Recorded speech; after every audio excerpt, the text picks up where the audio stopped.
In an airport in Colombia, Ryan checks his phone and notices that Rabbit keeps texting him. Ryan came to this country because he's running away from his gambling debts, so he ignores the message and looks for a cab.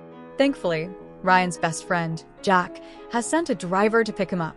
During the trip, the driver gives Ryan a note Jack left for him. Jack welcomes him and apologizes for not meeting him soon because he has to work today. However, he gives him the access code to his house and tells him to make himself comfortable. The house is in the middle of the forest and turns out to be gigantic. Ryan and Jack went to culinary school together. So Ryan is impressed that a chef could be making this much money. After making himself a nice meal and trying the expensive wine, Ryan decides to rest. In the evening, Jack finally arrives and they share a big hug since they haven't seen each other in years. Ryan has to admit that he hasn't been lucky with his career and has only worked in small places like diners. Jack has joined a catering company and has flown all over the world for different extravagant events. He's in this house until next week, and he's given all this time to find the perfect produce. Jack admits the money is pretty good, but dealing with rich people is tiring and annoying. The next day, Ryan learns that Jack bought an old car, and Jack explains he chose this model to blend in. Ryan understands this when they go to town and notices that it's a humble place.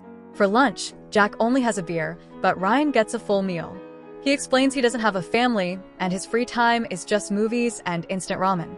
However, Jack misses that freedom and simple life. A woman named Alice comes to the same restaurant and ends up drinking with them. She used to work for a big company, but she decided to quit and travel the world. She wants to know which friend is the better chef, so they invite her to the house for a cooking competition. While they cook, Ryan keeps getting calls from Rabbit, and he ignores them. Once the dishes are ready, Alice is blindfolded before she tastes them. She loves both, but thinks Ryan's is better. After swimming in the pool, the trio shares a drink, and Alice learns that Ryan lost a very nice watch to Jack in a bet around 15 years ago. He's never gotten over it. Afterward, Ryan prepares a snack, but finds himself alone when Jack and Alice leave together to get naughty. The next morning, Ryan gets a message from Rabbit saying he has 3 days to contact him or they'll go after him. When Jack comes back after dropping Alice at her hotel, Ryan asks how he achieved all this. Jack just says that he went with the flow. Later, while Jack is at work, Ryan discovers that his friend left his laptop open and the bank information is saved. Jack's account balance has almost 2 million euros. In the evening, Jack explains he has to spend his days scamming poor people for work. He starts ranting about the state of society and the planet, wondering how much time there's left.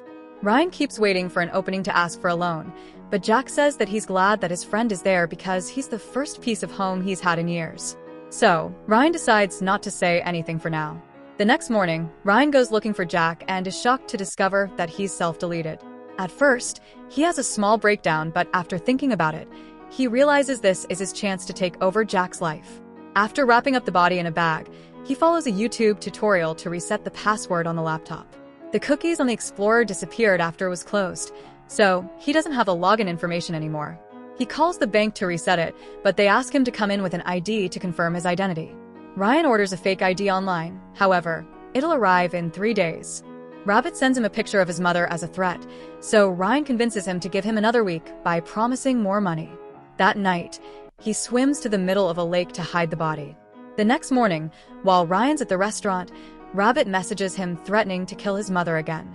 Jack offers even more money, but Rabbit doesn't believe him. If he doesn't have some money by tomorrow night, the old lady will die. On his way back, a desperate Ryan calls a friend for help, but the guy knows about the gambling problems and hangs up. When Ryan arrives at the house, he's shocked to see another car there. He then meets Imagine and Maurice, who assume he's Jack. They work for the catering agency as organizers, but it's the first time with Jack as their chef. Ryan doesn't correct them and uses his culinary knowledge to discuss the catering event, which allows him to pretend to be Jack without issues. He takes the chance to ask for a deposit, and Imogene gladly wires him the money he needs. Now Ryan can finally send the money to Rabbit and relax. He continues to discuss the job, and Imogene is shocked to hear that he hasn't chosen the produce yet, since the point of him coming here early was to make proper reconnaissance. The duo takes Ryan downtown so they can watch the locals, and Imogen mentions they need two. Ryan is horrified to realize that they mean 2 people. Jack's dinners have always been so expensive because he's hired to secretly cook human flesh for rich people. Noticing that Ryan is hesitant and uncomfortable, Imagine reminds him that the agency will kill him if he fails. Ryan has no choice but to agree to return in the morning to capture someone. That night, Ryan tries to sneak out, but Imagine and Maurice are keeping an eye on all the exits. Imagine reminds him how powerful the agency is, so even if he does manage to escape, he'd be followed everywhere. The next morning, Maurice wakes Ryan up and they go downtown, where Maurice forces Ryan to choose someone. They start following a young woman and her grandmother, but lose sight of them when they arrive at a humble neighborhood. A mechanic named Jose asks them what they want, and the duo decides he shall be their victim instead. Maurice pretends their car has broken down, and Jose gets under the car to check the engine. So Maurice puts a muff on his gun before shooting him in the head without being heard. At that moment, the women that they were following earlier show up with Officer Gallo, who heard that the ladies were stalked. Thankfully, the body is under the car. Maurice assures him they're on a business trip and gives him his card. So Gallo lets them go. On their way back, Ryan asks about the second body, and Maurice tells him one will have to do, because they can't do more after being seen by the police. At the house, Imagine reveals a secret basement where the body is hung like a beef carcass. Ryan has no choice but to start butchering Jose like a farm animal, and Imagine tells him to make sure to harvest the tongue because there's been a request. Outside, a whole team is decorating the house for the event. After the butchering is done, Ryan takes a shower and deals with the emotional distress. He then opens his mail, and under the guise of some decoration, he finds his fake ID. Ryan rushes to get in his car and escape, only to accidentally run over one of the gardeners. Thankfully, the man is okay, but Maurice catches him red-handed and reminds him that escaping equals death. As they push the car back, Ryan learns that Maurice has been with the agency for 5 years and wonders how he deals with it. Maurice just says that he doesn't feel bad for pigs when he eats bacon. Only one chef managed to leave the agency, and that's only because the agency let go of her. Afterward, Ryan decides on the 4 dishes he'll make. And once again, Imagine reminds him that tongue was requested, so he decides tong sashimi with a sorbet will be the 4th dish. In the evening, the rich clients start to arrive, but so does Detective Ruiz with Gallo. Jose has been declared missing, and Ruiz is looking for him, both as a detective and as his uncle. Witnesses said Jose was last seen with 2 foreign men. Imagine lets them talk to Ryan, who tries to keep up with the business trip lie as best as possible. Ruiz can see the holes in the story and notices Ryan reacting to Jose's picture, although he swears he never saw him before. Gallo also notices that the smell of the meat in the kitchen is somehow wrong. Ruiz refuses to leave without talking to Maurice. So, Imagine lets them rest and have some food. Noticing that his phone battery is low, Ruiz uses the chance to charge it. Both men are very impressed by Ryan's cooking skills, unaware that they're eating Jose. Imagine also tells their guests that the police are here, so they must play along with a lie. Soon, Maurice arrives with the last guests and Ruiz interrogates him. So, Maurice sticks to the same story and says he didn't see Jose. Ruiz reveals that in this area, 1 or 2 young people disappear every 9 months. And after a few weeks of silence, their families receive a letter or an email explaining they left to try to get a better life in the big city.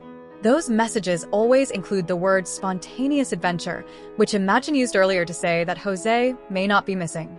Ruiz only learned about this today because this isn't his jurisdiction. He's just here for a family event. Now, he has another reason to stay. Afterward, he checks on the guests who are already having the first course. Nobody knows Jose and assures him they just arrived to in country. When Ruiz is about to leave, one of the guests invites him to dine with them. Ruiz agrees, but Gallo leaves because has another commitment. Imagine tries to scold the guest in private, but he explains he likes the thrill and that he has everything under control. At that moment, Alice shows up at the back door and asks to see Jack. Imagine takes her to the kitchen and tells Ryan to get rid of her. Once Imogen is gone, Alice wants to know why the woman called him Jack. Ryan explains he's filling in for his friend because Jack went back to the UK.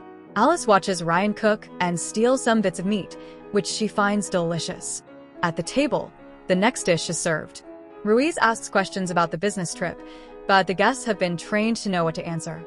In the kitchen, Alice notices blood in the sauce and asks about Jack again, but Ryan is vague with the answer. When she's about to leave, she notices that Ryan is wearing the watch that Jack supposedly would never give him back. She looks terrified on her way out, and Imig notices. So, she sends Maurice after her. He discovers that her car won't start, so he volunteers to take her to her hotel if she waits a bit. Meanwhile, Ryan asks Imagine about the only chef that managed to leave the agency. Imagine explains that it was a lie they told other employees that chef actually became the dinner during an event. She confirms that there's no way out. When the next course is served, Ruiz is incredibly impressed by the meat, and the guests are very amused by watching him meet his nephew. Ryan is called to the table so they can congratulate the chef, and Ruiz keeps asking what meat they ate because he doesn't recognize it. A nervous Ryan swears it's pork, and Ruiz is skeptical. So, a guest says a talented chef can make anything taste new. Now, it's finally time to serve the tongue. However, when Ryan cuts it, he discovers that Jose had herpes, and since they announced sashimi, they can't disguise it. He wants to make something else, but the tongue was a request, so they can't change it either. At that moment, Alice enters the kitchen. She got tired of waiting for Maurice and wants to call a cab. Imogen asks if she's with someone, and Alice explains she's traveling alone, giving them an idea. Moments later, the sashimi is served using Alice's tongue. Ryan brings Ruiz a plate with only the sorbet and a hidden message on the spoon, asking him to meet him in the bathroom. They make sure to lock the door before they talk, and Ryan tells him everything, causing Ruiz to throw up. Afterward, Ruiz tells everyone that it's time for him to go home and pretends to leave, but actually, he sneaks around to follow Ryan into the secret basement where he sees Alice's body and Jose's head. Ruiz then realizes he left his phone charging inside, and he doesn't remember Gallo's number to call him from Ryan's. So, he says he'll wait while Ryan gets his phone back. On his way back to the house, Ryan is seen by everyone because the guests are leaving. Maurice asks him what he was doing in the garden, and Ryan pretends he was having a smoke.